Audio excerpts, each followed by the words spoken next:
Prendo spunto da un'indagine della Nielsen che mi ha molto colpito.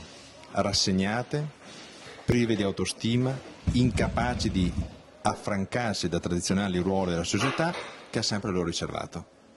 Ma è possibile cambiare questo? È dura cambiare questo, il problema è che sono le donne italiane a dirlo in questa indagine Nielsen, ad essere rassegnate, a pensare che gli uomini sia giusto che guadagnino di più, che la politica è una prerogativa maschile. Si può cambiare questo, io nel mio piccolissimo attraverso questo libro provo raccontando 10 storie di donne che sono riuscite a credere in loro stesse, che si sono costruite o ricostruite, hanno preso consapevolezza della loro forza, sono uscite magari da storie drammatiche, difficili o semplicemente hanno avuto successo, nel senso che sono riuscite a conciliare la famiglia con il lavoro, e anche queste 10 storie possono essere l'esempio per altre donne, perché come per l'educazione dei figli più delle parole contano gli esempi positivi, e quindi magari altre donne si riconosceranno, magari altre donne sono così, e allora potremo cambiare quel sondaggio così sconfortante. Realizzarsi è per forza diventare manager o ministri della Repubblica o grandi scrittori, o è qualcos'altro?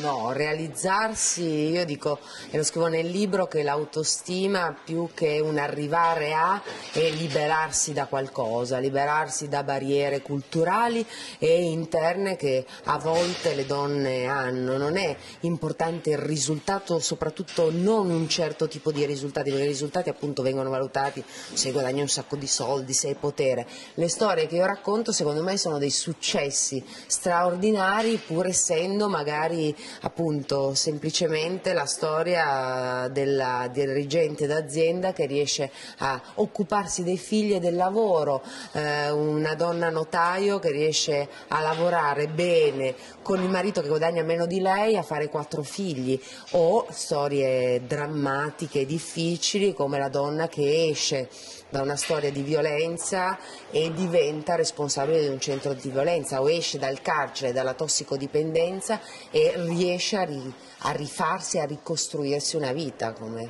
faccio nel titolo. Noi che costruiamo gli uomini, possibile che non riusciamo a costruire noi stessi? Certo che ce la facciamo. In una tua intervista tu hai dichiarato che l'editore praticamente del giornalista è il pubblico, ma è sempre così? Dovrebbe esserlo, purtroppo a volte quelli che fanno questo mestiere pensano più che al pubblico, alle persone che ti seguono, pensano a dinamiche di potere, il politico di turno, a non inimicarsi, insomma, delle persone che possono tornargli utili. Invece secondo me appunto quello che devi avere come punto di riferimento facendo questo mestiere solo e unicamente chi ti sta seguendo da casa, per me che faccio la televisione. Dopodiché scorzatura un po' è carattere, un po' me la son fatta per tutto quello che ho dovuto attraversare, quindi mi è venuta per forza. A proposito della scorza, la scorza vuol dire anche resistere, essere, insomma, tirar fuori le palle, essere tosta, e a volte ce l'ho di carattere, sono sempre stata così, però anche quando ne passi un po' te la fai, insomma, reagisci. Io sono per reagire e combattere sempre, insomma.